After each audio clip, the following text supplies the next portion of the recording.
안녕하세요. 안녕하세요. 예. 우리 이진아 선생님 모시고 시국 사건 법정 참관기 듣는 얘기입니다. 오늘은 시간이 조금 지났지만 유승민 박정희 대통령 생가 방문 봉변당한 소식하고 한번 또 꼭 짚어봐야 될 문제라서 그 얘기 먼저 말씀 나누고 지금 국민의힘당 이준석 대표가 미국 가가지고 박근혜 대통령이 뭐 약속 지키려고 했다가 뭐 미련하게 박근혜 대통령 미련한 사람으로 스스로 누워서 침 뱉는 행동을 했습니다. 그 관련돼 가지고 과연 박근혜 대통령한테 그런 얘기 할 수 있는가? 이 문제 꼭 한번 짚어봐야 될 것 같고요. 그다음에 최근에 조금 지난 얘기지만은 말입니다. 윤석열에 대해서 이 과잉수사한 건 아니냐 이렇게 어, 홍준표 후보가 얘기를 했다가 조국 수홍이라고 덤태기 썼잖아요.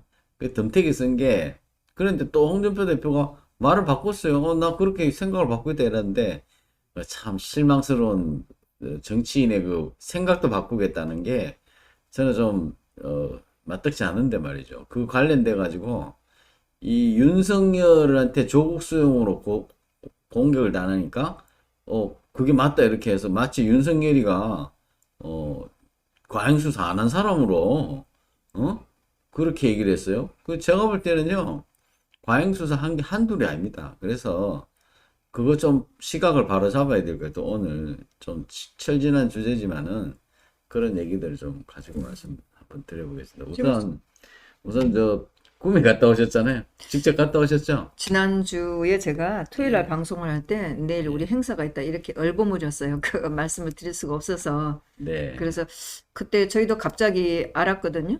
그래서 저녁에 네, 그날은 예, 유승민이가 12시 40분인가 이때 온다고 그래갖고 아침에 저희가 일찍 내려갔었어요. 예. 그래서 가갖고 그렇게 했는데 예. 이제 들리나요? 처음부터 다시 하겠습니다. 오늘 주제 예, 오늘 주제부터 다시 좀 얘기를 하겠습니다. 오늘 주제는 유승민 봉변 소식 한 일주일 다 됐는데 이 중요한 얘기이기 때문에 현장 다녀오신 우리 이진아 선생님 얘기부터 좀 들어보기로 하고요. 그 다음에 이준석 대표가 또 미국을 가서 얼빠진 얘기를 했습니다. 그래서 박근혜의 약속과 이준석의 얼빠진 발언 이 얘기를 좀 해야 되겠습니다. 박근혜의 약속은요 지킬 만한 그런 약속들이었다고 저는 그렇게 생각돼서 어떤 약속들 그 얘기 좀 하고 그다음에 지금 조국 수홍이라고 그래가지고 갑자기 뭐 저 홍준표 대표가 무슨 윤석열한테 면접을 준 셈이 돼버렸는데 홍준표 말이 맞다. 어? 윤석열이 수사가 어디 그리 한둘이냐. 그거를 여기 지켜보신 이진아 선생님이 다 지켜봤잖아요. 뭐 우리 최소원 선생님이 정유라부터 시작해서 지금 원세훈 국정원장 국정원장. 재판 9년에 더블 9년을 받아가지고 지금 뭐 18년을 받았는데 원세훈 재판 같은 경우에는 박근혜 대통령이 부정선거로 당선됐다가는 그거를 그냥 이렇게 확정 짓는 그거예요. 국정원 댓글 수사 사건이. 윤석열이 그런 수사를 했는 사람이 지금 이렇게 그 지지를 받고 말이죠. 이건 정신분열적인 증상이에요. 제가 볼 때는. 그래서 이제 그런 것도 지금 막 여론이 막 하루 이틀 사이에 흘러가지만 우리 프리덤 뉴스 이 진화 TV 또 저희가 이제 이 시국 사건 참가하게 하면서 좀 최소한 좀 지났지만은 그래도 짚고 넘어가야 되는 얘기라서 한번 해보겠습니다. 그러니까 그 사람들이 뭐 실제로 재판에 오질 않아갖고 내용을 좀 잘 모르고 뭐 윤석열을 보호를 하겠다는 건지 뭐 빼주려고 하는지 모르지만 그 말은 좀 문제가 있어서 제가 법정에 다닌 사람으로서 제가 조금 얘기를 좀 해주면 좋겠다는 예, 생각을 예. 했어요. 먼저 순서대로 우리 유승민 봉변 소식을 한번 들어봐야 될 것 같습니다. 그래서 제가 지금 영상에 띄워놨는데 한번 볼까요? 네, 지금 지난주 쭉 올라오는 장면이네요. 네. 여기 현장에 가셨죠? 네, 지난주 토요일 날 제가 방송하면서 내일 행사가 있다 하면서 이 얘기를 차마 말씀드리지를 못했어요. 우리가 뭐 가는 음. 걸 알릴 수가 없어갖고. 음. 그래서 12시 40분쯤에 온다고 그래서 저희가 일요일 날 아침에 일찍 떠났어요. 네. 그래서 가서 뭐 좀 막 추석 때라 길이 막힐까 봐 굉장히 걱정을 했는데 하여튼 시간이 돼서 가갖고 11시 한 11시 반쯤 이렇게 도착을 했어요. 근데 이제 윤석열 이제 뭐 그때 도착한 거를 본 사람들이 있기 때문에 또 의외로 또 여러분들이 오셨어요. 그래서 날씨도 그날은 좋았고 그래서 많이 왔는데 뭐 저희들도 좀 왔었고 조 대표도 참배를 한다고 그랬어요. 그 조 대표 이제 위로 올라가서 참배를 하고 그러고 나서 이제 뭐 여기에 그날 경찰들하고 사설 경호원들이 엄청 많이 왔었어요. 많이 오고 하고 그러니까 우리랑 뭐 이제 지지 윤승민 지지하는 시민들은 있던가요? 제가 보기에는 없었던 것 같아요. 아, 뭐 시민들은 윤석열도 그렇게는 지금 없었고 사설 영원들이네 그럼 저 뒤에. 전부 다 사설 경호원들 있고 여자들도 경호원들이 엄청 많았고 네.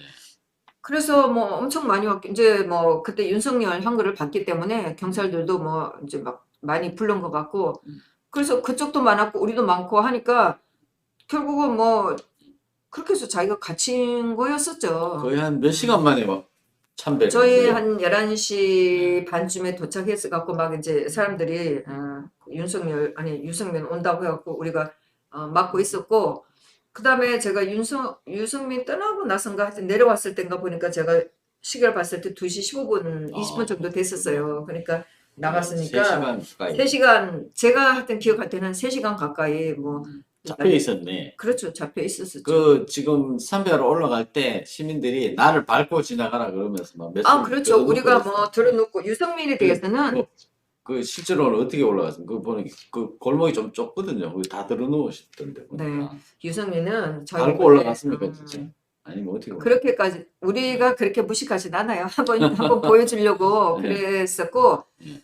그날 이제 제가 생각할 때는 정말 이제 저것들이 2016년도에 그렇게 난리를 치고 네. 박 대통령 내쫓고 한 번도 우리하고 유승민하고 이 배신자들하고 조우할 기회가 한 번도 없었어요. 한 번도 실제로 대면해 한 번도 없었으니까 유승민 우리는 사무실 앞이나 어디 뭐 당사 앞이나 이런 데만 같이 실제로 유승민이 사무실이 어딘지 모르겠고 그 여의도에 대구 당사, 대구 저 지역구 사무실. 거기까지는 모르겠고 여의도에 이 사람이 그 똥바른당 사무실이 있고 우리가 거기 앞에 가서 집회는 몇 번 했었어요. 네.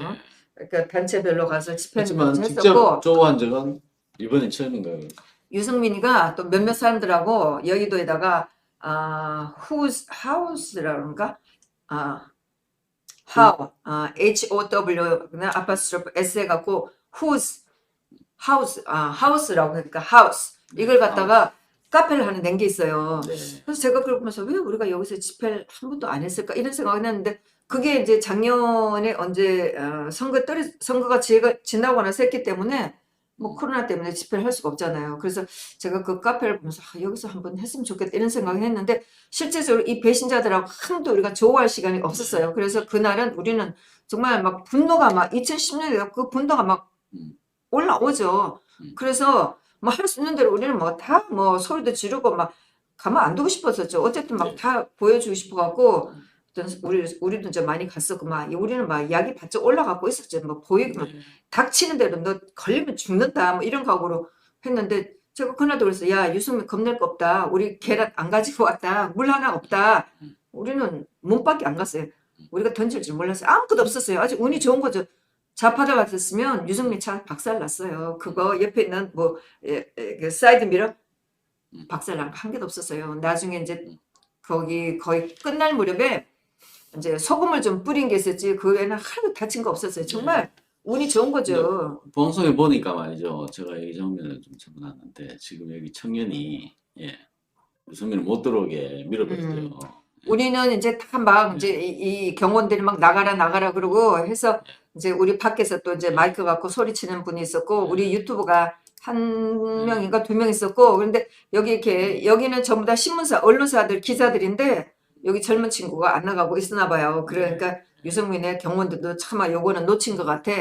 그래갖고 있다가 들어온 거 가지고 밀었는데 뭐 제가 우리 공화당 당원 입장에서 뭐 탄핵에 대해서 분노한 사람 입장에 보면 아주 잘했다는 생각이죠. 그리고 이 친구가 굉장히 젊은 친구고 대학교 3학년이고 역사를 공부하는 친구예요. 네. 그래서 자기는 정말 이 정교조가 장악한 이 나라에서 역사 교육을 정말 잘 하고 있다. 난 올바른 역사를 가르치겠다. 이렇게 하는 친구예요. 지금 아마 휴학하고 있을 거예요. 그래서 이 친구가 이따가 정말 했는데 저는 엄청 잘했다는 생각이에요. 우리가 뭐 좌파들처럼 뭐 한 번도 뭐 보여준 적이 없잖아요. 말로 뭐 우리가 극우라는 얘기들 했지.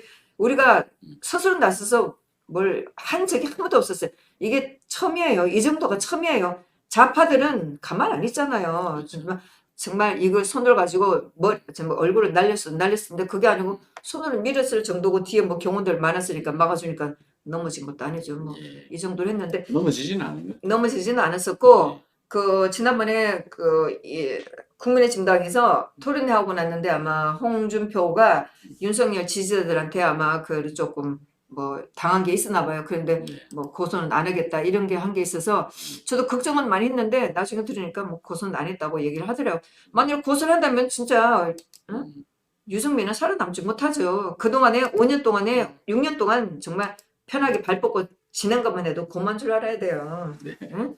그러고 나서도 자기가 그 갔다 와서 뭐 홍준표하고 23일날 토론회 할 때 보니까 우리 보고 이상한 사람이라고 그러고 정상적인 사람이 아니라고 그러는데 다음에 만나면 진짜 정상적인 아닌 사람의 맛을 보여줘야죠. 말을 끝까지 저렇게 하고 유승민이 어떤 사람이에요. 응? 박 대통령 그 있을 때도 헌법 1조를 엎드려 가면서 대한민국 민주공화국이다 하면서 박 대통령을 모욕을 해가면서 계속 박 대통령 무시하고 하다가 탄핵에 앞장서 갖고 했던 인간 아니에요. 그리고 그렇죠. 박정희 대통령 자기가 평소에 존경했다 하면서 그 따님을 그렇게 할 수가 있어요? 제가 그 유승민 온다고 해갖고 내려가기 전에 막 제 노트 막 뒤져가면서 했을 때 전체 구형이 45년이에요. 45년을 박 대통령 때려놓고 거의 박 대통령 돌아가시고 난 다음에 나오라는 얘기 아니에요. 100살이 넘는 그런 걸 때렸는데도 떳떳하게 박정희 대통령을 존경했기 때문에 왔다고. 그리고 끝까지 자기가 포기하지 않고 참배했다고 아주 자랑스럽게 말하는데 정말 저것이 뻔뻔해도 저렇게 뻔뻔할 수가 없어요. 박정희 대통령 생가에 박근혜 대통령 등에서 칼 찌른 사람이 와서 참배를 하는데 이게 지금 방명록까지 이게 썼다고 당연히 그러는데 정치 제가 우리 당원들이 방명록 봤었으면 갈기가 찢어버렸을 거예요. 우리는 그 밑에 있었고 그러니까 지가 그거 다 하고 내려오는데 우리가 또 내려오면서 이게 좀 힘들었었죠. 근데 우리는 그 안에 있는 사람 별로 없었어요. 그러니까 뭐 지가 편안하게 방명록 쓰고 왔는지 모르지만은 그 방명록 하나도 반갑지 않아요. 그거 이제 보관할 가치도 없는 거였었어요. 박근혜 대통령 탄핵을 정치적 자산으로 하는 거하고 생각해 와가지고 자기 유승민이 한 게 뭐 있습니까 지금 대통령 탄핵한 거밖에 없지. 그죠? 업적이에요. 본인 자기가 업적. 무슨 대단한 네. 경제학자인 것처럼 박 대통령이 자기 말을 안 들었다고 제가 마포 포럼에 갔을 때도 유승민이 나와서 그랬어요. 박 대통령이 내 말을 안 들었다고 얘기하는 거예요. 제가 그 밖에서 그 얘기를 듣고 너무 기가 막혀갖고 그때부터 끝까지 기다려야 되겠다. 이거 가만두면 안 되겠다. 제가 막 눈에 힘을 주고 기다리고 있었거든.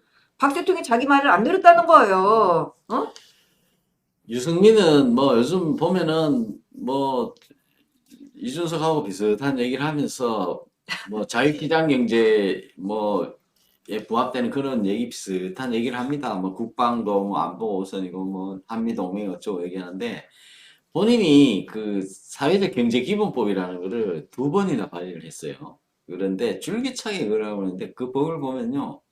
그 법의 내용은 뭐냐면 자유시장 경제하고는 근본적으로 먼 얘기고 국가가 자기가 이제 대통령이 되고 싶으니까 대통령이 돼가지고 박정희 대통령보다 더 많이 경제를 떡 주무르듯이 주물러가지고 그 정치 권력으로 경제를 떡 주무르듯이 주물르고 싶은 거예요. 그러니까 정치가 원래 떡국을 나눠주는 게 정치인데 그거 하고 싶어서 그 법도 만들어 놓고 지금 대통령 꿈에 잔뜩 부풀어 있는 사람이에요. 제가 볼 때는 이분이 박근혜 대통령 저, 박정희 대통령 생가에 와서 참배를 하고 갔다?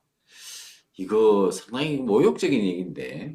모욕이죠. 네. 박정희 대통령이나 유경수 지사님 살아계시면 윤석열이든 유승민을 받겠어요? 네. 정말 거기서 불효령을 내려치고 아주 그냥 다리 몽둥이를 부려뜨렸을 거예요. 어디를 감히 어? 45년을 때리고 지금 형을 그렇게 22년을 받아갖고 있는 분한테 이런 인간을 오면은 받아들이겠어요? 하여튼 제가 그날 보면서 유승민은 이걸로 인생 끝이에요. 정치 다시 못해요. 네. 지금 이제 여기 보니까 이제 아까는 MBC 방송을 봤으니 다른 영상을 한번 볼까요? 예. 이거 광고를 더불어 해주네. 광고도 아주 좀 이상하네. 예, 이런 영상이 있네요. 홍준표가 온 거는 저희가 모르겠어요. 아마 일찌감치 왔다 지금 갔는데 홍준표는 보면요. 된 거고 다시 한번 들어볼까요? 저는 말은 너무 탄핵도 잘못된 거고 탄핵 심판도 잘못된 거고 구속도 잘못된 거다. 그 윤석열 후보가 그 보수 개면에 당사자라고 그 당시에 윤석열 팀장이 중앙지검장으로 결합 투쟁해서 그 다시 계단을 뛰고 올라왔어. 문 대통령 박근혜 구속시키면서 엉망 어떻게 정치인 시장으로 저렇게 하냐.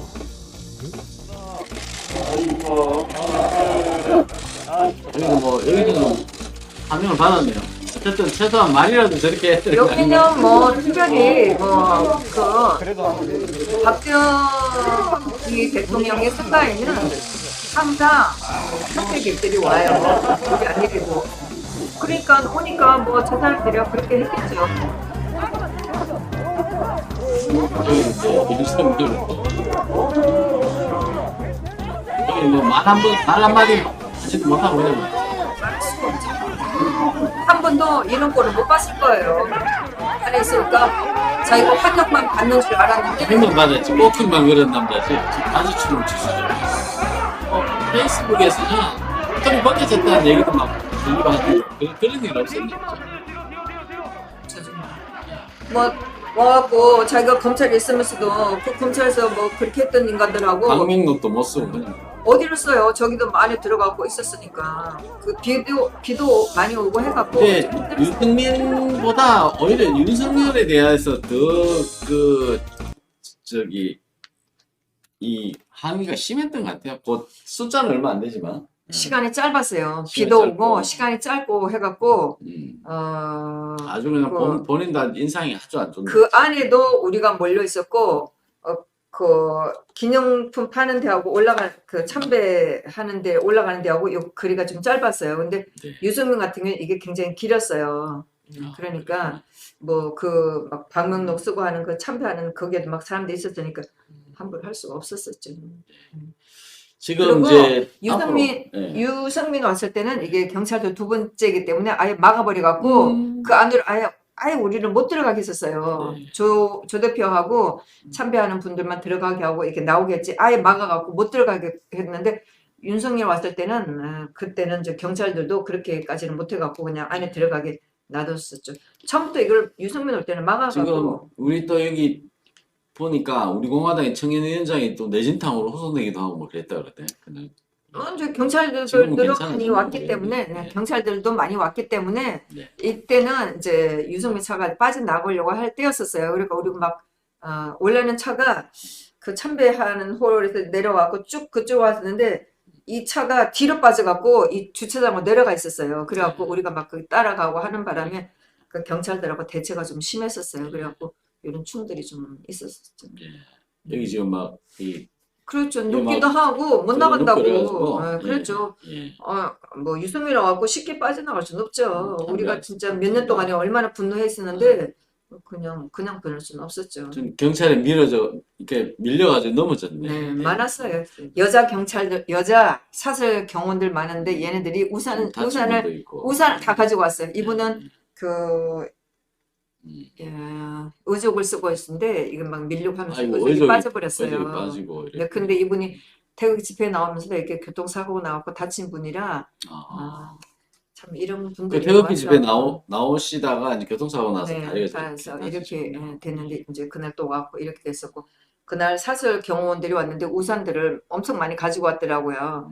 그래서 여차하면은 의원들이 우산을 들고 있대. 여차하면은 이제 우산을 무기로도 쓸 수 있고 그럼 제가 보면서 참 우리는 달걀 하나 못 가져가고 물 하나 없었는데 그 날라오는 거 이제 막으려고 했겠죠. 여자들도 우산을 많이 가져가고 샀을 경우도 저도 뭐 사진도 찍고 했는데 우산들을 엄청 많이 가지고 와 있더라고요. 네.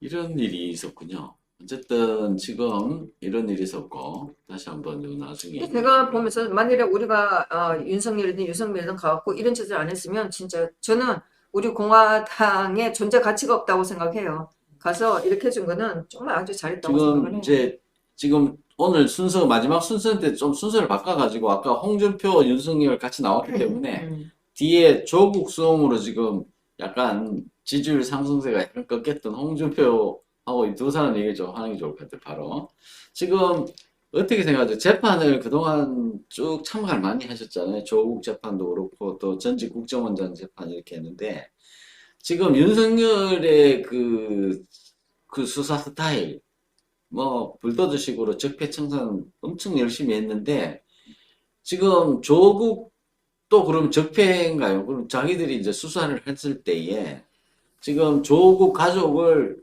그 도륙을 했다. 저 홍준표가 그랬거든요. 홍준표. 네. 그날 토론회에서 네. 홍준표가 과잉 수사를 했다 이렇게 하니까 이제 음. 거기에 나온 후보자들이 네. 전부 다 자기의 입장에서 음. 뭐 자기 지지를 생각하면서 했던 말인데 홍준표가 말한 과잉 수사했다는 건 맞아요. 그거는 윤석열이도 홍준표 말이 맞는 거죠. 네, 맞아요. 맞는데 윤석열도 그랬잖아요.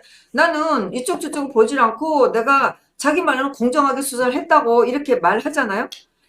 이쪽 저쪽을 보지 않고 과잉 수사한 건 맞아요. 제가 그래서 조국 지지자들 보면서 야 당해보니까 어때? 이런 말을 제가 하고 싶다는 얘기를 몇 번이나 생각을 했었어요. 과잉 수사한 건 조국 맞아요. 지지자들 보고 너희들도 당해보니까 어때? 그러니까 조국의 재판에 들어가려고 정경심은 제가 1심 때는 들어갔는데 2심 때는 제가 들어가려고 하진 않았었어요. 네. 1심 때 들어가려고 뭐 하여튼 며칠 전에 이제 그 표식을 갖다 놓던가 아니면 아침 일찍 가고 줄 서갖고 있는데 쭉 서갖고 있는데 제가 그들하고 말은 하진 않는데 정경심 이제 이렇게 끝난 거 보고는 걔네들한테 말을 하고 싶더라고. 정말 네. 너 당해보니까 너 어때? 뭐 박 대통령이나 박 대통령 관련된 사람들 재판할 때는 자기네들 엄청 좋아했었잖아요. 근데 그쵸. 막상 이제 조국이 관련돼 가고 정경심 재판을 받으니까 이제 막 윤석열 성토하고 그러는데 그렇겠죠. 굉장히 과잉으로 했는데 제가 지난번에도 말씀드리고 반복되는 얘기겠지만 조국이 재판에서는 정경심 재판에서는 조국하고 관련된 것도 많이 빼줬어요. 이렇게 빼주고 박 대통령 관련 재판에서는 증인들이 나오면 다 증언하라고 그랬어요. 네. 안 된다. 판사가 안 돼도 증언해라. 이렇게 했는데 조국이 나와고 뭐 형사소송법 148조를 따라서 거부하겠다. 판사가 다 받아줬어요. 그러니까 이제 이쪽이 변호사가 이거 안 한다고 하니까 이거 신문하지 말라.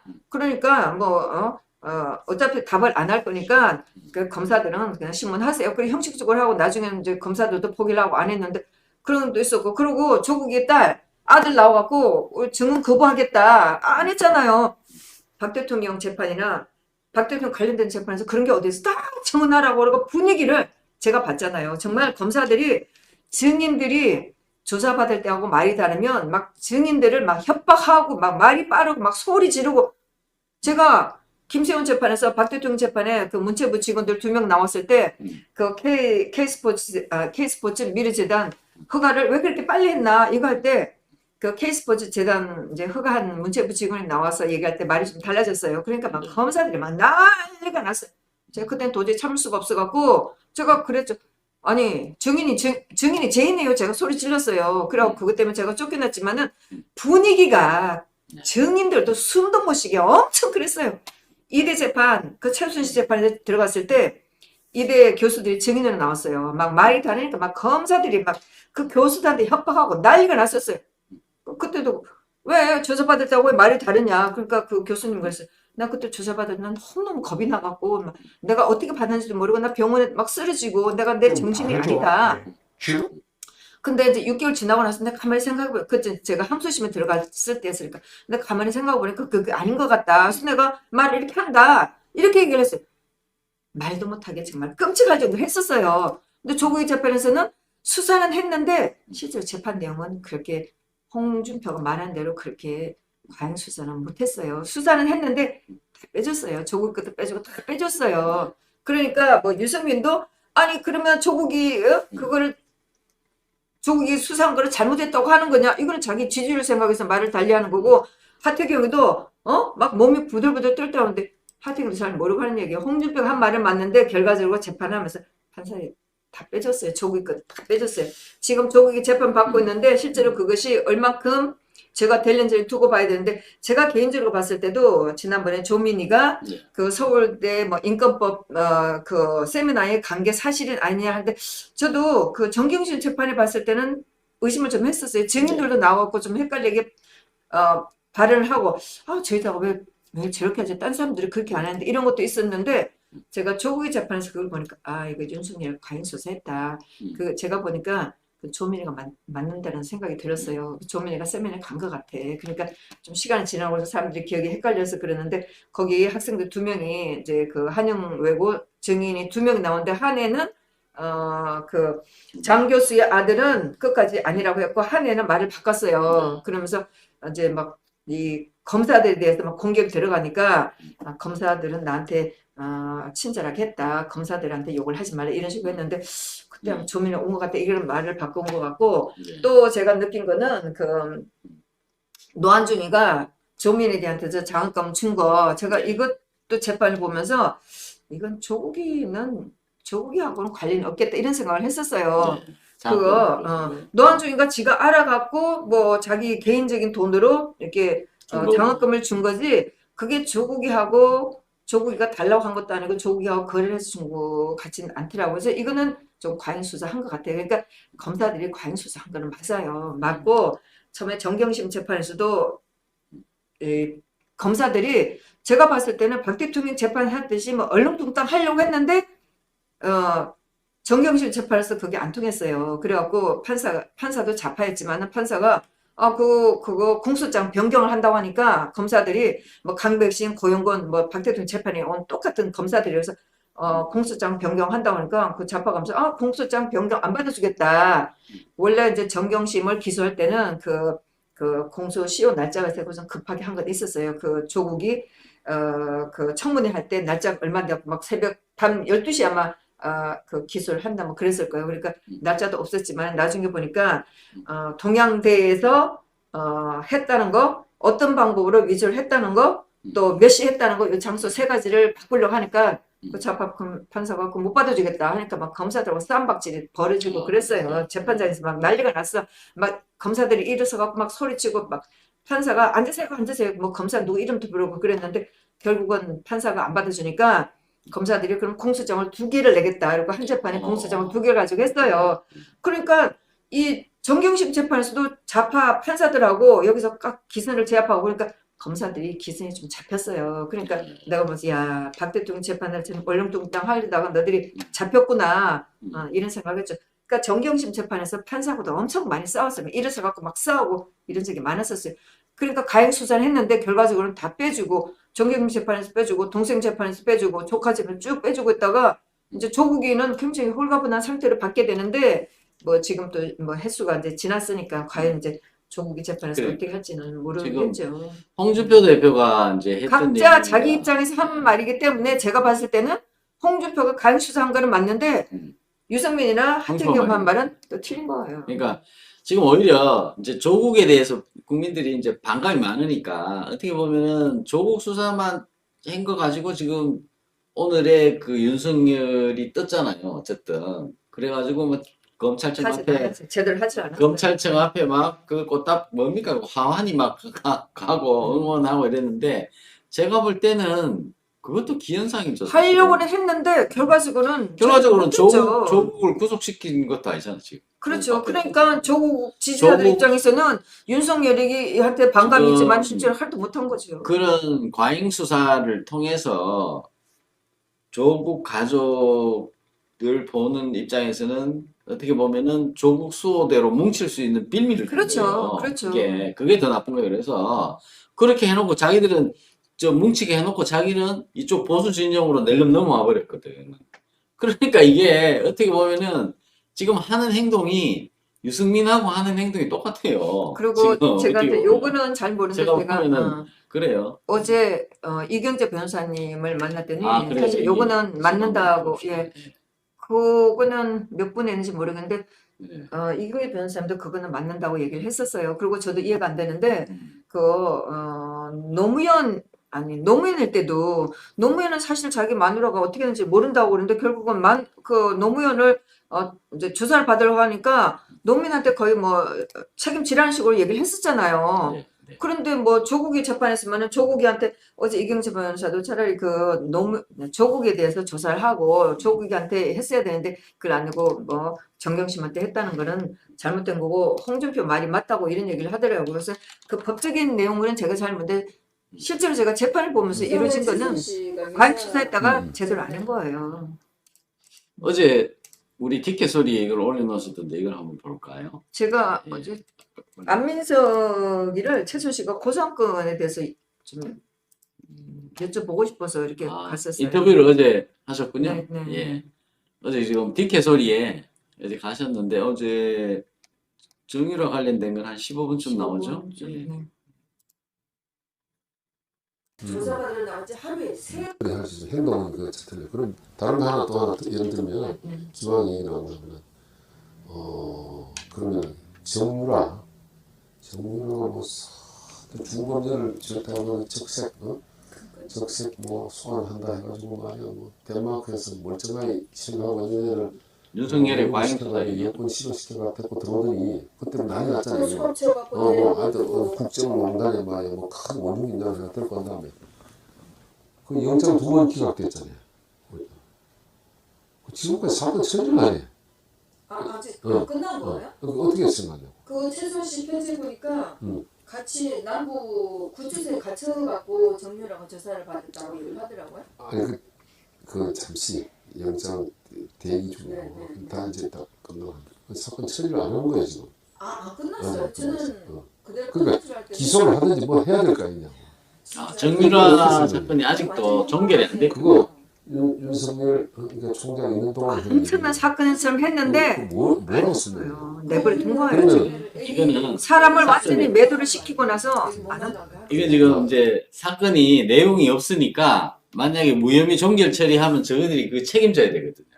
왜냐하면은 아무 죄도 없고 하면은 제가 볼 때는 최순실은 정유라 씨가 요거 검사를 직권남용으로 예를 들어서 아니면은 그 수사 기록을 들춰보고 그렇게 해서 허위 명예훼손이라든지 이거 제가 볼 때는 정유라를 인터폴 지금 수배를 내려갖고 한쪽 여권을 모여시키고 과잉 수사죠. 대사관에 있는 사람이 나가서 정유라 보고 전형적인 과잉 수사. 네가 한국에 안 돌아가면 애를 영영 못 만나겠다 협박까지 하고 그렇죠. 그 애를 수갑 채워서 들어와갖고 조사를 받으면서 이제 그렇죠. 큰 사건 그 삼성하고 무슨 그 거래에서 엄청난 일이 있는 것처럼 난리 피고 그렇게 했는데 지금 아무것도 안 하고 있다는 거 아니에요. 그것뿐만 아니고 제가 뭐 박 대통령 재판뿐만 아니고 많이 들어갔잖아요. 블랙리스트, 화이트리스트, 국정원 재판들 뭐 비서관들 다 들었는데 전부 사람들이 벌벌벌 막 증인들도 엄청 겁을 내고 있었고 제가 계속 얘기하는데 원세훈 국정원장이 17일 날 윤석열 하는 것 때문에 윤석열 뭐 오는 것 때문에 저희가 구미에 내려가는 바람에 그 재판에 못 갔어요. 그날 파기환송심 원세훈 국장, 그 민병환 씨, 그다음에 박원동 씨 파기환송심 선고가 있었어요. 근데 국정원장을 그 전에 7년 때렸는데 9년을 때렸어요. 9년을 때렸고 민병환 씨도 형을 살다 나와갖고 지난번에 피고인 최후 진술할 때 이렇게 하고 나왔는데 혹시라도 많이 살펴달라고 이제 얘기를 하면서 혹시라도 제가 된다고 내가 한 일은 나는 제가 안 된다고 생각하지만은 혹시라도 제가 된다고 하면 내가 이렇게 살고 나왔으니 더 이상 형은 주지 말라 그랬는데 1년 6개월인가 그랬는데 2년 4개월 더 때린 거예요. 진짜 제가 그 원세훈 국정원장이 재판을 9개를 받고 있었는데 다른 국정원 직원들이 막 2명, 3명, 1명씩 다 재판 받고 있다가 나중에 다 병합돼 가고 11명이 같은 재판 받았는데 전부 다 원세훈 국장하고 관련된 거잖아요. 그렇죠. 전부 다 그 사람들 죄를 다 주고 1년 2개월 받은 사람을 갖다가 법정 구속을 시켰어요. 재판이 얼마나 잔인한지 몰라요. 정말 제가 이걸 재판을 못 가봤는데 최보식 씨가 이렇게 쓴 거 보니까 아무도 관심을 안 기울인다고 하면서 이 사람 원세훈 국정원장에 대해서 이렇게 썼고 국정원 2012년 박 대통령 선거 때 국정원 댓글 때문에 4년을 형을 다 살았어요. 4월 달인가 이렇게 3월인가 근데 지금 또 9년을 또 때려준 거예요. 원세훈 이렇게 국정원장은 다 한꺼번에 기소 안 하고 쪼개기 기소해서 그런 거예요. 그렇죠. 중간중간에. 네, 그러니까 이분이 그랬어요. 내가 하루에 세 군데를 냈다. 내 재판에 들어가랴. 다른 재판에 증인으로 가랴. 또 다른 재판 또 기소가 돼갖고 조사를 받으러 가랴. 이렇게 하고 내가 무슨 살인자도 아니고. 어? 이게 정치적으로 숙청하는 거지. 그러니까 이분이 제가 재판장에서 봤지만 한 번도 막 박근혜 대통령 당선시켰다는 제목. 그렇죠. 한 번도 이분이 막 주눅이 들고 이러진 않았었어요. 항상 목소리도 크고 이래갖고 막 저는 보면서 너무 안 됐다는 생각. 이거는 저만 얘기할 수 있는 거잖아요. 그렇죠. 그러니까 박 대통령을 뭐 부정선거로 당선했다 이렇게는 차마 자기네들 좌파들이 못하고 댓글로 그럼 댓글 조사를 방해했다는 이런 걸 해갖고 여러 사람이 지금 이렇게 형을 받고 감옥에 가 있는 거예요. 근데 정말 원세훈 국정원장은 제가 봤을 땐 너무 억울하고 아니 국정원장 4년 하고 나서 도대체 13년을 감옥에 있다는 게 이게 말이 되느냐. 이 사람 벌금도 지금 엄청 많아요. 제가 제 유튜브를 올리면서 그건 안 썼지만은 지금 정말 이거는 말이 안 되고 이거 전부 다 윤석열이가 얼마나 무섭게 했는지 그것도 뭐예요? 웬만큼 국정원에서 일어난 거니까 대충 이렇게 뭐 병합해서 해야 되는 거 아니에요? 전부 다 쪼개기 한 거 아니에요? 다 쪼개지고 이게 엄청난 죄가 있는 죄를 것처럼 해갖고 상급심 와 있는데 밑에 다시 소송하니까 판사는 그것만 보고 판사하니까 또 죄가 자꾸 늘어나는 거지. 또 뭘 또 갖고 있는지 모르지. 이것이 어떻게 보면은 과잉수사. 완전히 뭐 문재인은 칼잡이 되었고 미친 듯이 아주 신나갖고 한 거 아니에요? 문재인을 향해서 지금 한 거는 조국 수사밖에 없어요. 지금 옵티머스 있죠? 지금 옵티머스 뭐 제대로 된 게 있습니까? 울산 사건도 그렇죠. 지금 제대로 탈탈 튀는 거는요, 조국 수사밖에 없어요. 근데 그것도 제가 볼 때는 홍준표 대표가 이제 공격하다가 이 전가족을 도르겠다 이렇게 얘기했는데 과잉 수사하려고 얘기를 했는데 검사 선배로서 얘기를 했는데 제가 볼 때는 이게 탄핵 프레임이 자기도 갇힐까봐 네. 그 원세훈이라든지 이런 거 다 알면서도 그 얘기를 못하고 그 들 수 있는 게 조국 가족 도르겠다 이 얘기를 이제 자기 나름대로 했는데 그러니까 조국 수험으로 대치기를 당했는데 그러니까 조국 뭐 좌파들 점수를 받으려고 했는지 윤석열이가 여기서 모르지만은 덧본 거예요. 근데 네. 실제로 이 본질은요. 그 홍준표가 지금 이제 여러 가지로 여론에서 자기 후보 입장이니까 일단 자기가 한 발 물러섰는데 이것을 가지고 홍준표를 상대로 여기 있는 다른 캠프에서도 막 같이 또 홍준표를 공격을 해요. 그리고 홍준표를 공격하면 그게 전부 윤석열이한테 표가 가는 행위인데 그러니까. 자기한테 표가 오는 게 아니라고.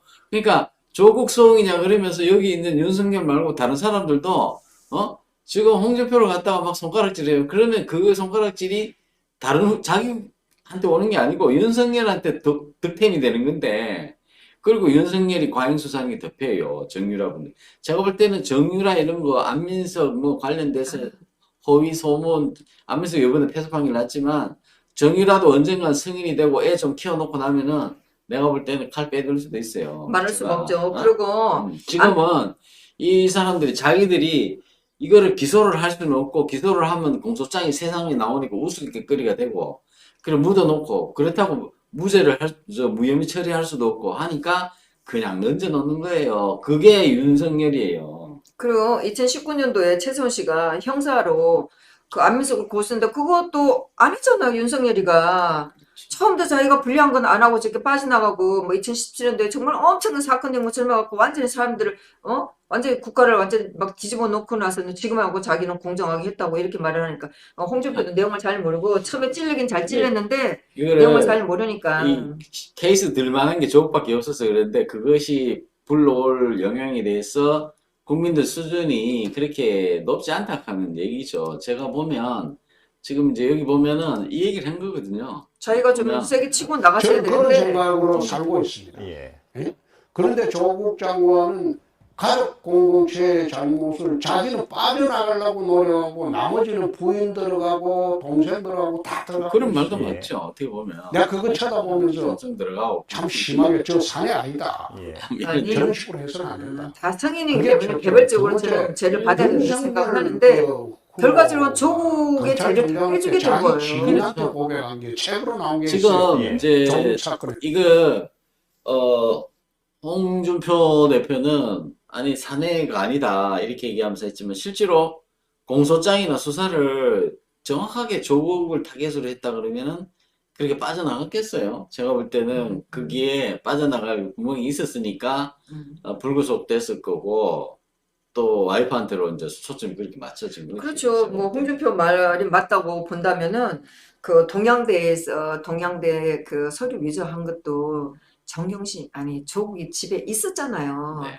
마누라가 계속 연락하고 하면서 그 수사 받을 때도 그렇고 그 서류 할 때도 조국하고 계속 알고 있으면서 한 거지. 그럼 남편 모르게 그 와이프가 그런 서류를 만들었겠어요. 그 딸 뭐 앞으로 인생이 좌우되는 건데. 그러니까 거기서 조국이를 좀 뭐 다른 때는 다 남편을 위주로 했었잖아요. 유심 그 노무현도 그러고 다 했는데 유난히 조국이 재판했으면 조국이 사건했으면 조국이를 빼주고 정경심 넣고 뭐 다 넣죠. 동생 건도 마찬가지예요. 동생 학교 그 관련된 건데 조국이는 아무 없는 것처럼 또 동생한테 다 뒤집어 씌웠잖아요. 그러니까 홍준표가 좀 더 대차게 나갔으면 되는데 말 잘못해갖고 결국은 양쪽에서 다 욕을 먹게 되는 거죠. 예. 저는 재판을 받기 때문에 일부는 맞는데 일부 저렇게 또 공격하는 말도 다 틀리다는 거예요. 저는. 그렇죠.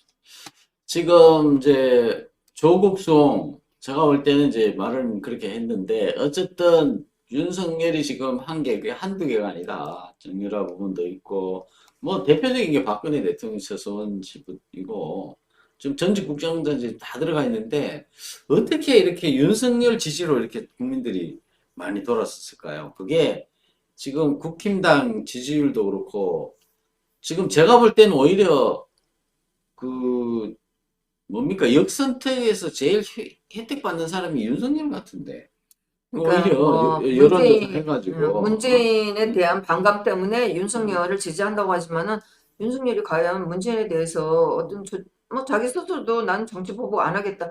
그러면 뭐 문재인 정권을 인정한다는 거잖아요. 응?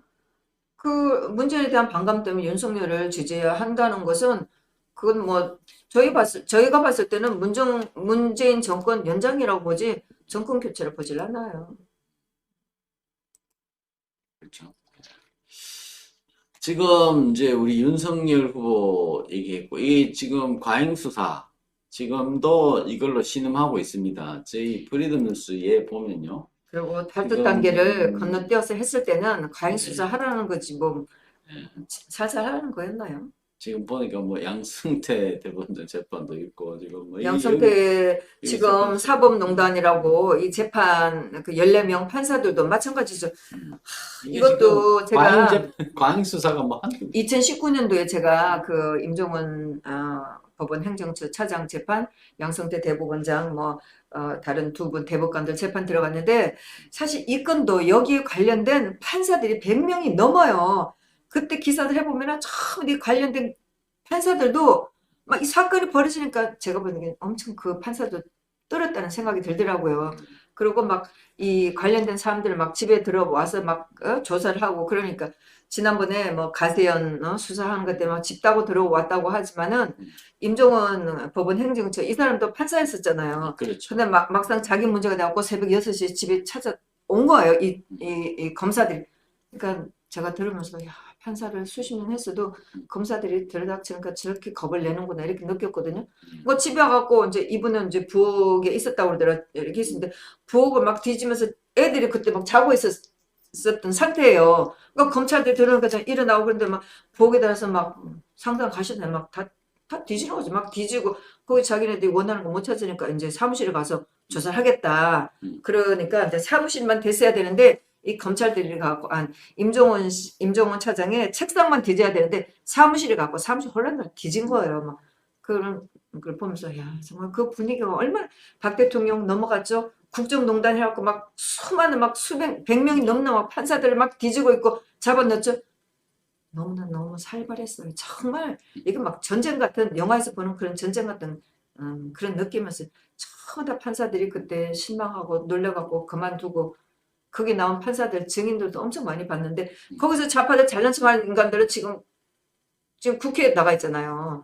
그때 뭐가 뭔지도 모르고 놀래갖고 한 사람들은 처음부터 지금 옷 벗고 힘들어하고 지금 그 압수수색 영장 집행했던 사람들도 그 법원에 결정 받아가지고 자기 나름대로 공무수행 열심히 한다고 했을 텐데 그 그 분위기가 막 예. 살벌하니까 그 기세 등등하고 갖고 막 뒤지고 하니까 참 나 판사했던 사람들 이런 사람들 그 세월이 지나서 본인들이 무슨 일을 했는지 한번 되돌이켜 볼 날이 꼭 있지 않을까 싶고 옛날에 나치에 협력했던 사람들 있잖아요.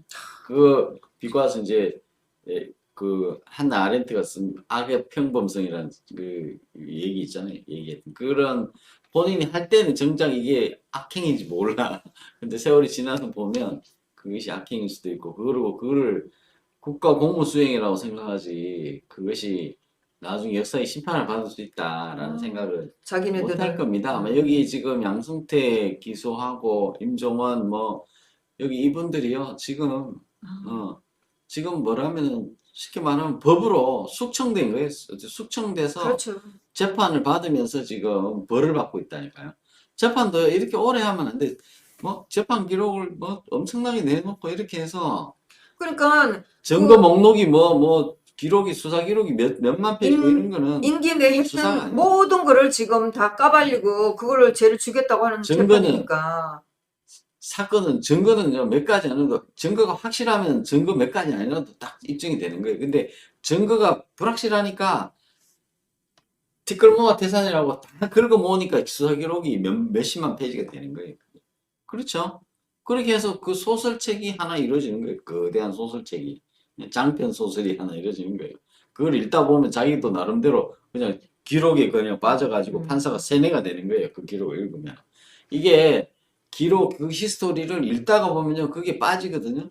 그 수사 기록도 마찬가지예요. 그래서 진실은 안 보이고 종이 속에 들어있는 검사가 써놓은 그것만 이 세뇌가 된다니까요. 그래서 스토리에 그냥 다 몰입이 돼가지고 재판을 하고 있는 게 지금 현실이고요. 그래 던져놓고는 자 거기다가 서울중앙지법원에다가 그걸 다 던져놓고는 본인 옷 탈탈 털고 임기 2달 남겨놓고 손 탁탁 털고 나와서 대통령 할래 나한테 권력 좀 줘봐 이렇게. 그게 윤석열의 본질이다. 제가 이 역사의 현장에서 정말 증인으로서 이걸 다 봤다는 것이 참 다행이었다. 예. 그러니까 제가 막 참관을 그렇게 그래 좀 남들이 하셨잖아요. 못 본 거를 제가 막 우리 또 조국에 대해서도 냉정하게 볼 필요도 있다. 그런 생각입니다. 자, 이제 이준석 얘기를 좀 해봐야 되는데, 이준석 대표가 얘기를 했어요. 지금 미국 가 도대체 있잖아요. 참 이준석이가 무슨 얘기를 하고 싶어 하는지 모르겠어요. 이제 욕을 하겠다는 건지 그런데 칭찬하겠다는 건지 뭐 박근혜 잘했다는 약속 지키려 건지 인기 없는 정책 미련스럽게 추진, 본인이 미련스럽게 추진 이런 얘기를 했어요. 예.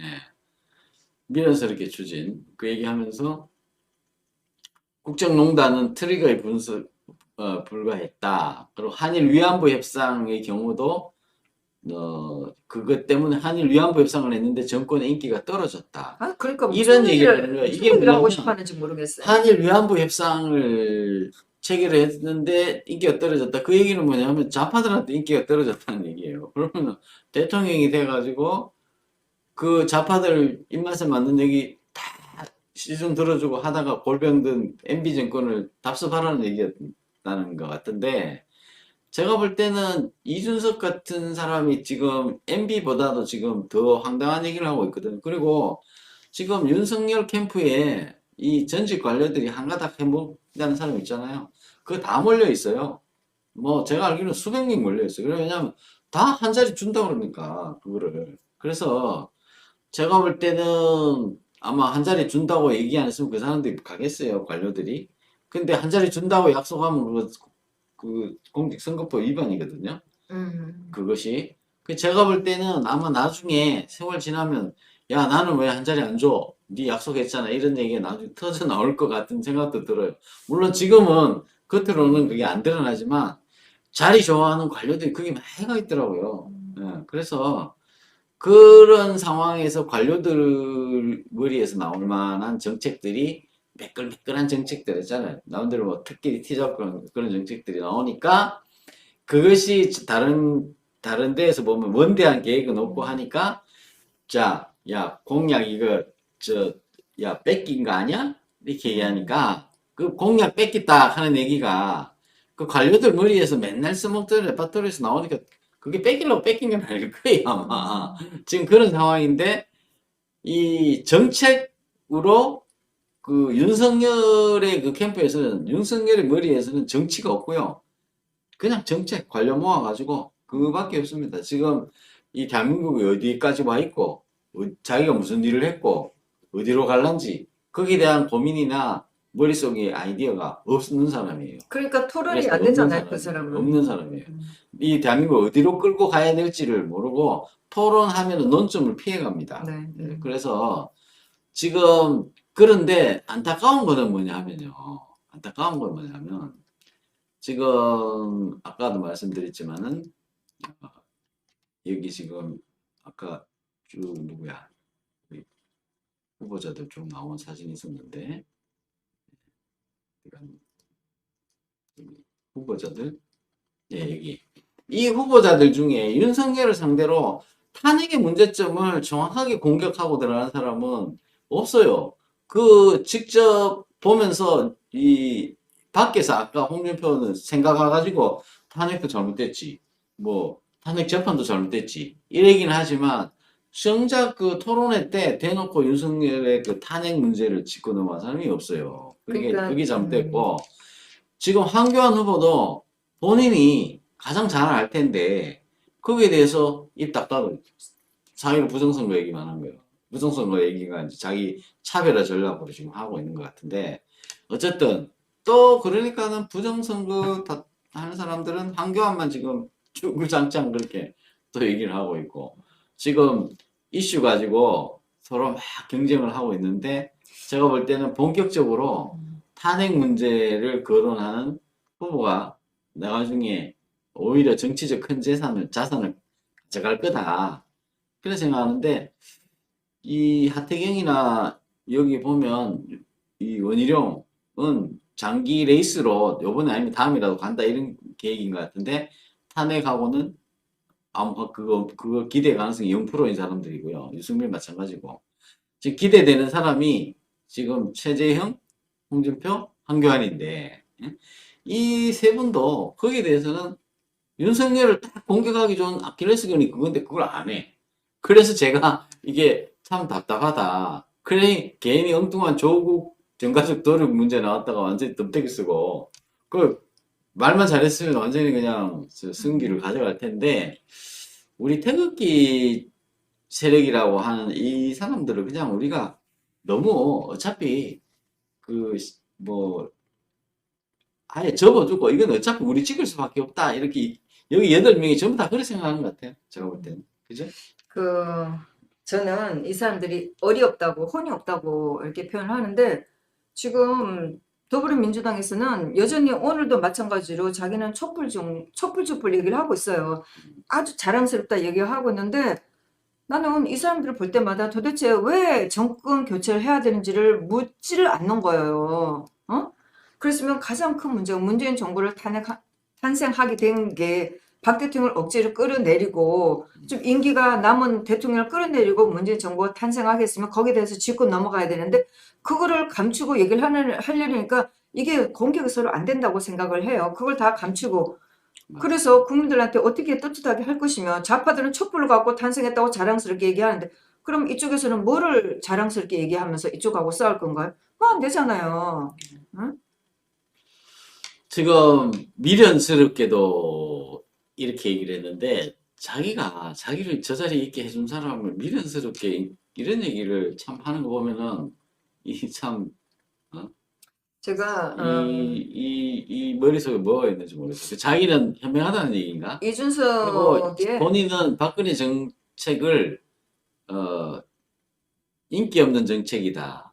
이렇게 하는 게 정치가 아니고 내가 정치는 더 고수야. 이런 얘기하는 거죠. 아니 제가 볼 그러니까 때는 인기가 없는 것들을 약속을 지키고서 하겠다는 건지 그걸 비난할지 뭔지 모르겠는데 저는 이준석의 이런 뭐 우리 공화당에서 조 대표도 말씀을 하셨지만은 이준석이 하는 거 보고 이준석이는 더 이상 똑똑한 사람도 아니고 언변이 좋은 사람도 아니다. 그랬어요. 그리고 이 사람이 하는 걸 보면은 아까 뭐 위안부 문제도 끄집어내고 했는데 사실 지도자라면 미래를 보고 해야 되는 거잖아요. 지금 우리가 당장 인기를 얻기 위한 그걸 하는데 그건 누구나 할 수 있는 거예요. 하지만 지도자라면은 국가에 대한 책임을 지고 전 세계를 보면서 미래에 대한 미래를 보면서 해야 되는 거지. 당장 국민들한테 그 인기를 얻겠다고 해서 그런 걸 한다면 그건 지도자가 아닌 거죠. 근데 얘가 하는 얘기를 보면은 그래서 어쩌라고. 그러면 박 대통령이 연금 개혁도 하지 말았어야 되고 위안부 문제도 하지 말았어야 되나? 그건 아니잖아요. 그 문제를 풀고 넘어가야 되고 위안부 문제를 우리가 일본하고 풀면서 미래를 나가야 되는 거고 우리가 언제까지나 일본을 미워하면서 원수를 지낼 수는 없는 거잖아요. 그래서 그거를 아직도 그 희생된 분이 있다고 하니까 그 문제를 정리를 했어야 되고 저는 박 대통령이 굉장히 그 문제를 잘 해결했다고 생각하는데 그걸 가지고 좌파들이 문제에 들었으면서 그거를 파토내면서 아니다 이렇게 하고 문제를 만드는 거지. 그거는 일본하고 했을 때도 불가항력적이고 최종적으로 이거는 한다. 그 잘한 지금 거예요. 문재인 정부 들어서 5년 4년 반 됐는데 일본 정부 그 해놓은 게 뭐가 있어요? 일본한테 뭐 사과 받았습니까? 한 번이라도? 그러니까요. 일본한테 무슨 일본 돈 정부 돈 가져와서 위안부 할머니들한테 1억씩 안겨줬습니까?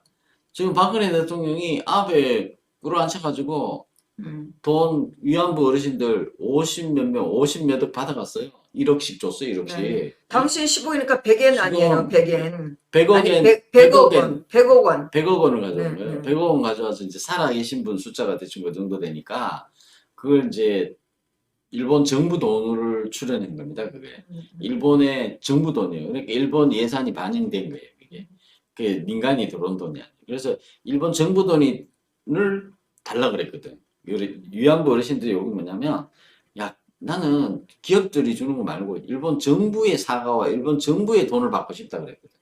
그래서 소송하지 말고 그래 일본 정부 돈이 10억엔이 한국으로 온 건데 문재인이가 그 재단 50 몇 억 주고 나서 몇십억 남은 거 해산하고 그 돈 어디 갔는지 몰라 지금. 어디로 갔는지 모르고 일본에 그러면 10억엔 일본에 돌려줘야 되는데 돌려주는데 일본에서 안 돌려- 받겠다고 또 그랬었잖아요. 일본에서는 안 받는다 이거 다 끝났다. 그렇죠. 이렇게 이제 얘기를 하는 거예요. 그래서 그러니까 말을 뭐 무슨 일을- 말을 하고 싶었는지 뭔 얘기인지도 모르고 역사인식도 부족하고 지금 박근혜 대통령에 비하면 제가 볼 때는 지금 이 박근혜 대통령이 이런 사람을 여기까지 모은 거 제가 볼 때는 탄핵 사건 이후에 제일 주목받고 그 이득을 본 게 이준석 아니냐 싶습니다. 사실은 뭐 국회의원 공천 그 뒤로 받았죠. 그 전에도 받았죠. 대통령 탄핵되고 나면서 청와대하고 국회에 왔다리 갔다리 하면서 언저리에서 방송 출연하면서 여기 싣고 저기 싣고 여기저기서 여기서 얻은 얘기 저기 가서 하고 여기서 얻은 얘기 저기 가서 하고 해가지고 방송에 줄곧 출연하고 지금 그 상황에서 어찌 됐는지 모르지만 누가 밀었는지 모르지만 당대표가 됐어요. 그리고 지금 당대표 선출 과정에 대해서 공개하라 그랬더니 그 공개도 안 하고 있고 그런 아주 지금 제가 볼 때는 위험한 포퓰리스트가 되겠다. 나는 박근혜처럼 밀어나기 안 하고 나는 포퓰리스트가 될래라고 선언한 거예요 지금 미국 가가지고. 그런 거는 지도자라고 할 수가 없는 거죠. 박정희 대통령도 내 무덤에 침을 뱉으라.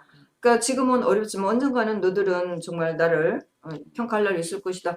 이렇게 했는데 결국은 우리가 박정희 대통령에 대해서는 뭐 우리나라의 인류에 가는 지도자라고 하고 있잖아요. 그건 뭐 전 세계적으로 박정희 대통령 인정해주고 있잖아요. 그러니까 이 친구 하면서 정말 네가 나이가 어리구나 이런 박근혜 대통령에 생각을 대해서 침을 뱉은 거죠. 제가 볼 때는.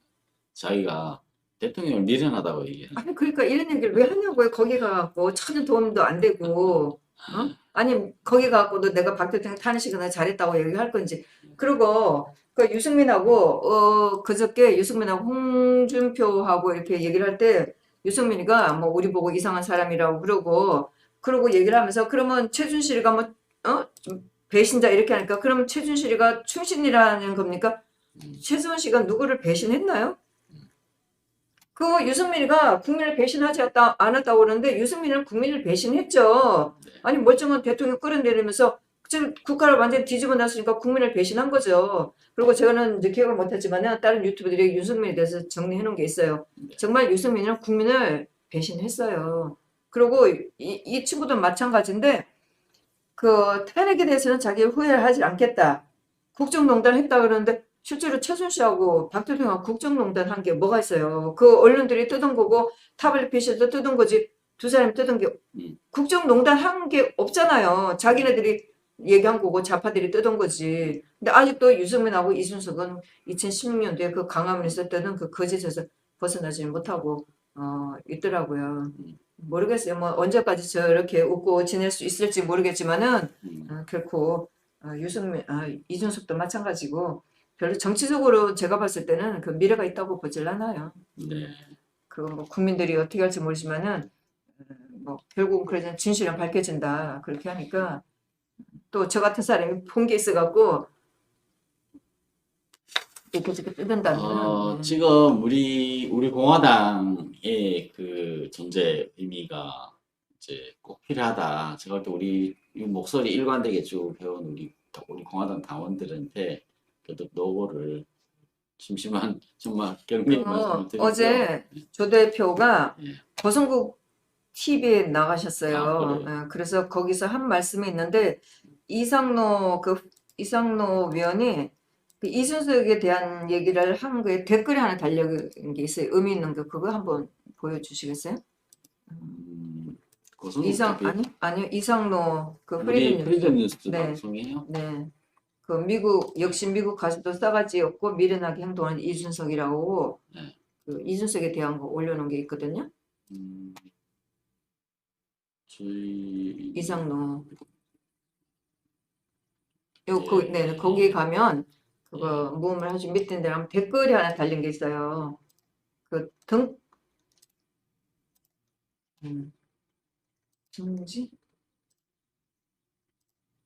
등지라고 한 분이 댓글 달아놓은 게 있어요. 그 굉장히 의미 있는 아마 요거는 어제 조 대표하고 댓글이 네, 쭉 밑으로 내려가 보세요. 어제 조 대표하고 둥지요? 네, 고성국 씨하고 쭉 내려가 보세요. 밑으로 있어요. 아마 얘기 나눈 거를 좀 정리해서 올려놓은 건데 굉장히 의미 있어서 요거는 좀 깁니다. 아셔도 더 길어요. 예, 여기 이거 있네요. 이거 예, 한번 자세히 예, 보기로 예. 들어가서 예. 여기 있네요. 네. 이게 아마 조 대표 읽기가 힘드니까 제가 좀 화면을 여기서 이렇게 이렇게 되겠지? 좀 키워가지고 이거가 조 대표도 조 대표가 얘기한 거하고 고성국 씨하고 얘기한 거하고 같이 섞어 놓은 건데 뭐 고성국 씨는 아시잖아요. 뭐 네. 2010 제가 그때는 이분의 유튜브를 안 봐서 있으면 어쩌는지 잘 모르겠고 작년 총선에서 보나마나 그랬었고 쭉 제가 알고 있는데 그러니까 국민의 진당이 이준석도 마찬가지고 항상 비난하잖아요. 네. 우리 보고 극우 또는 작년 선거도 극우 유튜브 때문에 졌다 이렇게 얘기를 하고 있잖아요. 그러니까 이제 막 그런 면에서 이제 고성국 씨도 조금 자기도 극우 유튜버에 속하니까 이제 그런 것 때문에 있어서 많이 좀 조 대표하고 이렇게 같이 공감되는 내용이 있었어요. 그래서 이걸 한번 읽어보시면 예, 한번 요 글자를 조금 더 키워가지고 제가 좀 읽어드리는 게 간격을 좋을 것 같아요. 예, 좁히고. 예. 제가 이제 이 양이 상당히 많군요. 예. 네. 지금 이제 그냥 누워서 뭐 이렇게 편하게 듣는 분을 위해서 네. 제가 좀 간추려서 읽어드리겠습니다. 이 동지라는 동지, 분이 올리신 댓글인데 고성국 프로에 조원진 대표를 초대했고 두 분이 의기투합하는 모습을 보고 더 이상 국진당으로는 안 되겠다 생각하고 부족한 5%를 어떻게 채울 거고 어떤 방식으로 대선을 치러야 우파가 승리할 수 있을까 고민하는 모습을 봤다. 곧 포차에 초대하고 자주 나와달라 하고 고 박사는 지난 총선 때 프로끼리 다 아는 사실 아니냐며 요거는 제가 뭔지 모르겠지만은 이거는 모르겠네. 예. 뭐 이렇다는 얘기고 제가 또 읽어드리니까 나중에 읽어보십시오. 그 말은 장외에서 이게 아니면 얘기가 저도 그 얘기는 잘 모르겠어요. 그렇게 이거는 제가 이거는 잘 모르겠어요. 예, 네. 일단 넘어갈게요. 지금 아니, 그거는- 장외에서 강력한 태극기 우파 세력이 등장하면 더 이상 국진당도 피해갈 수 없고 극으로 매도하지 못하고 회의할 수밖에 없다는 논조였다. 최근에 그 고성국 박사도 이런 식으로 방송을 해요. 이 태극기 국민을 작년에 다 무시하고 버렸지만은 지금 이번에는 이 태극 국민을 버리면 안 된다는 이런 논조를 하면서 탄핵 가담한 사람들은 이걸 반성하면서 가자 이런 프로를 좀 마련하는 게 있어요. 그래서 네. 뭐 그런 분위기로 할 수 있을 것 같고. 지금 뭐 이런 얘기들인데 이게 지금 이분이 댓글로 다신 거라 지금 이 사실 확인이 되는 얘기는 아니에요. 아니요. 이거는 다 맞는 얘기예요. 얘기예요. 조원진은 조 대표가 얘기를 했어요. 고영주 네, 변호사님하고 네, 만났어요. 네, 조원진은 네. 이미 고영주와 만났었고 곧 정광훈 쪽도 만날 계획이 조 있다는데 대표가 얘기하는 거예요. 결국 각 당이 후보를 내고 경선을 통해 장외 태극기 우파 세력을 집어넣는 게 저는 나라를 바로 세우고 저도 작년에 바로 개인적으로 가는 선거가 연대의 끝나서 이런 얘기했고 공화다. 우리 공화당 입장은 그럼 각각의 그 뭐 고영주 변호사든 정광훈 목사는 따로 당을 만들었으니까 세력을 키워갖고 태극기 세력만이라도 좀 이렇게 뭐 연합을 해서 뭔가 해보자 이런 생각은 하고 있었고 그런 얘기는 조 여기 대표도 그 보면 얘기를 했었어요. 우파에게 지방선거와 총선의 지분을 열어주고 투쟁 가능한 강력한 전서들을 추천하는 방식으로 지방선거와 총선에 내보내서 언제 썩어 무너질지 모르는 진당과 우파를 살리려 한 것 같다. 그러니까 작년에 한교안이가 뭐 배신자를 받아들이면서 태극기 국민들을 완전히 배제했기 때문에 그렇게 해서 이제 총선에 진 것도 있고 이번에 마저도 그렇게 하면 안 되겠다 이제 이런 식으로 하면서 어쨌든 이 밖에 나오는 태극기 세력들도 힘을 좀 모아 보자 이제 이런 식으로 얘기를 했는데 이번에는 고성국 박사도 좀 작년하고 같지 않게 조금 이런 분위기를 보여줘서 좀 다행이죠. 그렇군요. 일단 우리 이진아 선생님 갑자기 이런 긴급 제안이 있어가지고 제가 한번 올려봤습니다. 죄송해요. 예, 그 긴급 제안으로 해봤고요. 윤석열을 대안인 것처럼 얘기하시는데 저는 계속 얘기했듯이 이 좌파들하고 싸우려면 우리가 싸우는 정신이 있어야 되는데 지금 이 후보자들이 그 정신이 없다는 게 저는 안타깝고 이쪽에서는 촛불들 자랑스럽게 얘기하는데 그럼 우파는 뭐를 자랑스럽게 얘기하면서 이쪽이 싸울 거냐 이런 것이 저는 굉장히 안타깝고 이쪽에는 후보들이 저쪽에 더불어민주당 후보들하고 싸우기는 굉장히 어렵겠다. 제가 이렇게 얘기하면서 이 글을 좀 읽어드린 거예요. 왜 태극기 국민들이 지금 밖에서 저항하고 있는지, 왜 우리가 국민의힘당을 저렇게 못 믿어 하는지. 그리고 이제 그 아까도 조금 잠깐 말씀을 하셨지만 한교안 대표가 부정선거에 대해서 지금 얘기를 하고 있는데 오늘 뭐 지금 이 방송을 섞어야 될지는 잘 모르겠는데 부정선거를 했는데 그 유성수 변호사가 국민혁명당의 유성수 변호사가 한교안 후보는 왜 1년 동안 입을 닫고 있었나 이런 좀 비난하는 걸 보는데 저는 이해가 되더라고요. 유성수 변호사의 하는 말이 정말 이해가 됐어요. 정말 그 한교안 후보가 나와서 느닷없이 있다가 지금 와서 지금 경선을 하면서 부정선거를 하는데 부정선거를 했다고 해서 이게 칭찬받는 게 아니고 하태경이 뭐냐 막 비웃겼잖아요 지금. 그리고 최재형 후보도 뭐 했다가 거둬들이고 이러니까 이 부정선거를 얘기하는 사람들이 지금 우습게 보이는 꼴이 돼버린 거예요. 제가 이건 뭐 제 개인 의견이니까. 그러니까 유성수 변호사도 화가 나갖고 당신 도대체 그동안 뭐 하고 있다가 지금 느닷없이 나왔고 부정선거를 얘기하냐 이렇게 얘기하는 게 저는 이해가 되더라고요. 이 부정선거를 하면서 정말 이게 떳떳하게 하면 되는데 도리어 거기 들어가고 여기 있는 사람들은 막 죽을 둥 살동하고 막 싸우고 있는데 후보들이 하면서 부정선거에서는 비웃고 있는 이런 상황이 되니까 차라리 그렇게 하려면 말하지 말라 이런 느낌까지. 그 순서가 안 맞는 게 이런 게 이게 그 전에도 황교안 대표가 거기 합류하기 전에도 부정선거 문제에 우파의 전력이 많이 글이 쏠리니까 걱정된다는 얘기들이 있었거든요. 그게 뭔 얘기냐면 지금 이제 그 우파가 자기가 왜 선거에 패배했고 우리가 우파가 완전 진지 하나도 없이 왜 이렇게 몰리게 되는 거에 대한 진지한 반성이 있어야 되고 그렇죠. 지난 총선에 대한 철저한 반성과 청산이 필요한데 새로운 인물을 거기에 대한 반성이 없고 오로지 부정선거 때문이다 그러면은 우리가 다 이길 수 있는 건데 부정선거 때문이니까 이제 뭐 반성할 필요가 없잖아요. 이런 것이 나태함을 불러일으킨다라는 경각심을 있다라는 한 일각의 목소리가 있었어요. 근데 그것까지도 감안을 하고 갔어야 되는데 그것이 부정선거만 오로지 됐다 그걸 대립하면은 나머지 거는 진짜 반성이 없는 거예요. 근데 황교안이 그쪽으로 딱 감으로써 딱 거기에 코드가 딱 아구가 딱 맞아지는 거예요. 왜? 황교안이 가면서 아무런 반성 없이 갑자기 1년 만에 나타나고 정치 재개한다 그러고 정치 재개한 지 몇 달 만에 미국 한번 갔다 오고 정치 재개한다 그래서 대통령 출마하고 그리고 조금 있다가 그냥 나 이번에 저 토요 집회에 나갈래 그래서 나와서 합류해 버린 거거든요. 그러니까 민경호 의원하고 국토관 뭐 쌍수 들고 지금 반가워. 마치 오아시스 본 사람들이 사막을 헤매다 오아시스 본 사람들이 그걸 통해서 황교안이 그게 합류했는데 조중동이 아무도 보도를 안 해줘 버렸어. 그러니까 이제 이게 이제 그 문제가 됐는데 황교안이 왔는데 우리가 황교안이 왜 반성 안 하고 네가 그것만 먼저 하냐? 그럼 결국에는 그 황교안이기 때문에 오히려 더 그렇게 된 거예요. 왜냐하면 가장 먼저 그 당시 당대표였고 4.15 총선의 책임을 통감해야 될 사람인데 개표 다 끝나기 전에 집에 가버렸어요. 사퇴한다고 하고. 그리고 김종인 비대위원장 지명한다 그러고 사퇴한다는 말을 하고 비대위원장한테 당권 넘기고 도망가 버린 사람이에요. 그 사람이 갑자기 1년 만에 나타나가지고 내가 부정선거 때문이다 그러면은 변명으로밖에 안 들리는 거예요, 사실은.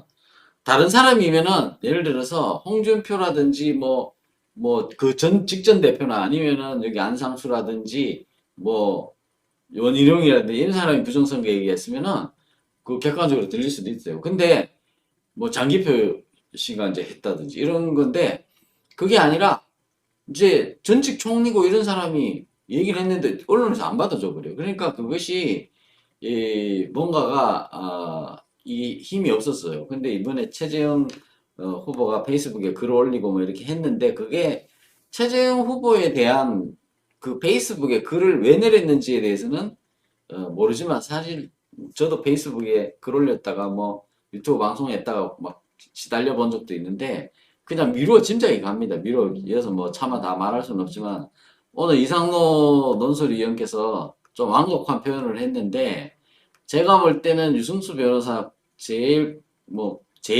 아닐지 모르겠지만은 그동안 1년 동안 투쟁을 열심히 했어요. 4.15 부정선거 중에서 한 주축을 이루었었고 한 축을 이뤘고 주축이라기보다 한 축을 이뤘던 분인데 지금 그 갈등이 좀 생겼어요. 지금 이제 좀 그렇지만은 거기에 대해서 황교안 대표가 좀 쓰다듬어 줘야 되는데 그런 부분이 좀 부족했던 것이 있고 그러다 보니까 이것이 마치 캠프 간의 경쟁처럼 국민들 눈에는 보여요. 그래서 자칫 잘못하면은 이게 그냥 싸그러질 수도 있고요. 그리고 앞으로 윤석열 후보로 만약에 단일화된다든가 홍준표 후보로 단일화된다 그러면 우리가 황교안 후보가 그 단일화된 후보를 위해서 열심히 해야 될 거 아닙니까? 그러면 선거 캠프가 딱 단일화가 돼가지고 딱 출범할 때 그때도 사이로 뭐 부정선거 얘기하고 계속 그렇게 다닐 건가, 그지?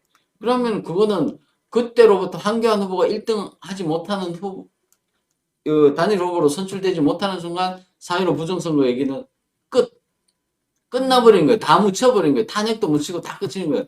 4.15 총선 패배의 책임론 이런 것까지 전부 다 묻혀버린 거예요. 거기서.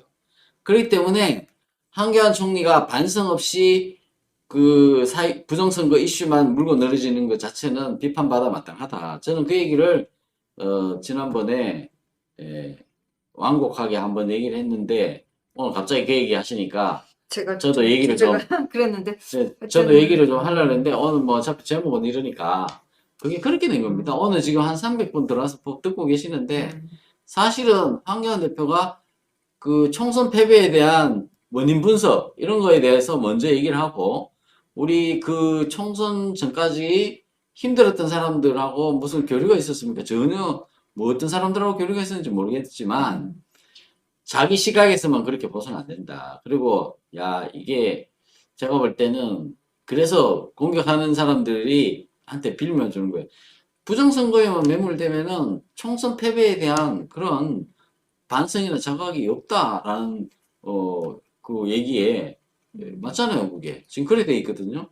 그래서 이게 뭔가가 찻잔 속에 태풍으로 지금 몰려 들어가는 것 같은데 본인들은 정작 그걸 잘 모르는 것 같아요. 그 황교안 후보가 그렇게 얘기하는 것에 대해서 좀 다른 후보들한테 비웃음 받고 있는 거를 보면 밖에서 열심히 싸운 사람들은 참 네.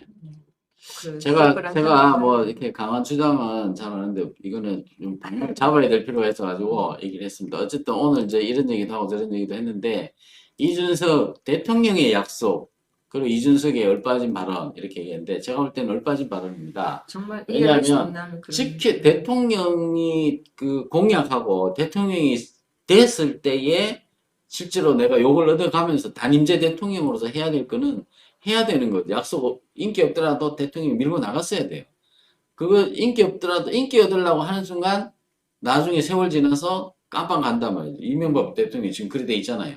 인기 좀 얻으려고 그러다가 본인이 지금 이렇게 사회를 이렇게 만들어 놓고 이념도 없고 방향성도 없고 그 당시에 뭐 그게 뉴라이트 운동했던 사람들이 그 밑에 기반이 되는데 그게 전부 다 사실은 아무 허당도 없는 거 보수도 아니었다는 거죠. 지금 완전히 개멸되고 없잖아요. 흔적도 없이 사라졌는 건데 지금 더더구나 흔적도 없는데 박근혜 대통령의 약속, 그 약속이 다음 내년에 대통령이 되면 박근혜 대통령이 추진하려고 했던 대북 정책이라든가 또 한미일 동맹 강화하는 거, 또 위안부 문제 골치 아픈 거 다 청산해서 그 한일 간 동맹을 강화하는 거 이런 것들이 지금 해야 될 일인데 이 얼빠진 얘기를 하고 있어요. 지금 위안부 얘기를 본인이 얘기는 안 해도 되는데 이 얘기를 꺼내가지고 자기가 무슨 반일 운동에 위안부 운동에 지금 정대협에 힘 실어주는 얘기를 했거든요. 정말 이 얼빠진 얘기입니다. 지금 무슨 전쟁이 벌어지고 있는지도 모르는 저런 청년을 데려다 놓고 당대표로 그 경선 코미디를 벌이고 있는 사람들 보면 그러니까 약속 한심하다. 지키려 인기 없는 정책을 미련스럽게 추진. 그러니까 잘했다는 건지 못했다는 건지. 그러니까 이 보면은 박근혜 대통령 칭찬할 수도 없고 욕을 할 수도 얘기를 하다 없고. 보니까 좀 혈압이 올라가지고 늦은 밤인데 괜히 좀 큰 소리 내서 죄송합니다. 제가 안 들어갈 아, 주제를 예, 말씀드려가지고. 그 주제가 지금 조금 다음 오래돼서 주 제가 이거를 못했는데 다음 주 목요일 날 예. 아까 재판 말씀드렸잖아요. 한번 네, 조 대표님 그 김정은 한반도기 예.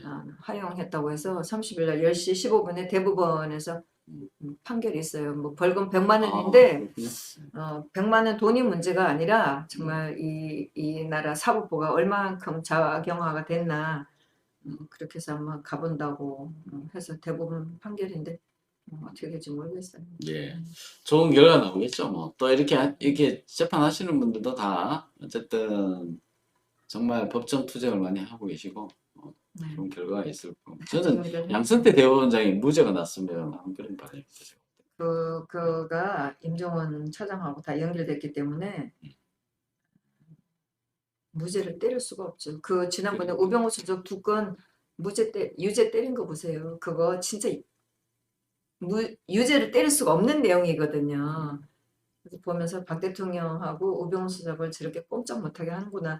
뭐 내용으로 보면 진짜 무죄인데 결국은 형을 유죄라고 때려갖고 또 사람을 꼼짝 못하게 해놓잖아요. 수십 명의 판사들이나 증인들이 법정에 나오면 그 중에서 판사들이 보기에 유죄 증거가 되는 말들도 나올 수밖에 없는 거죠. 참 그리고 어제 그 환경부 네.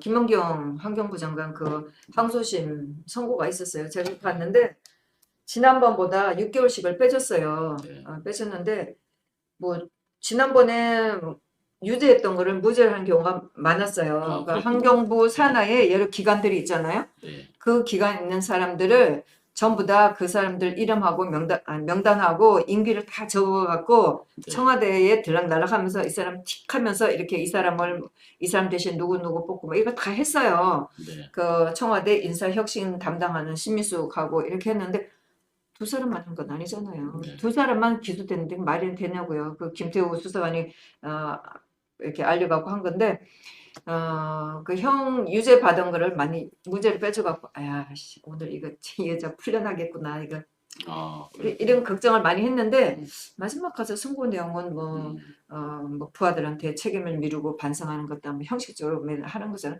그러면서 그런 재질은 결코 강가할 수 없다, 용서할 수 없다 이렇게 얘기를 하면서 2년 때리고 1년 때렸어요. 그리고 신미숙이는 집행유예 3년. 합의 3년인가 그럼 경기.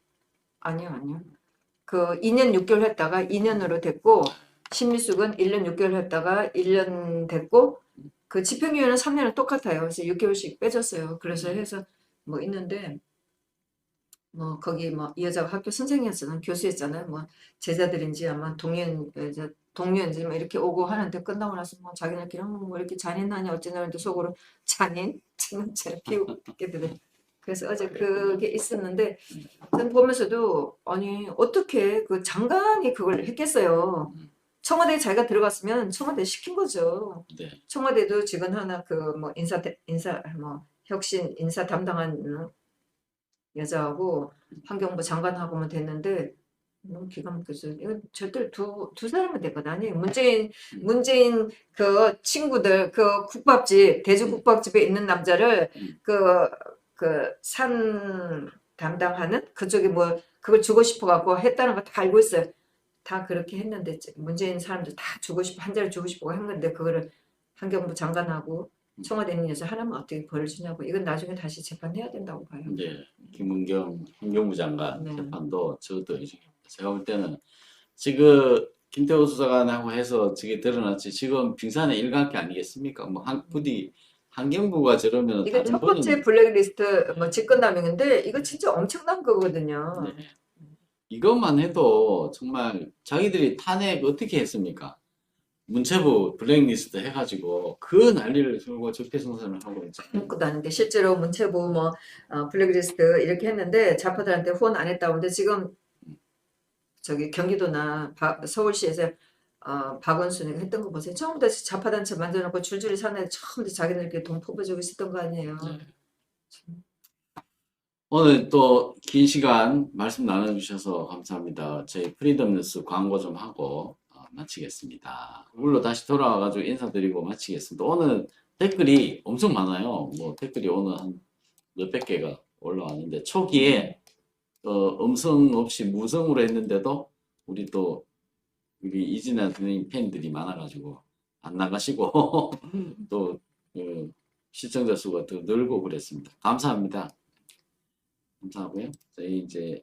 저희 얼굴로 돌아와서 인사드리고 마치겠습니다. 자, 감사합니다. 네, 감사합니다.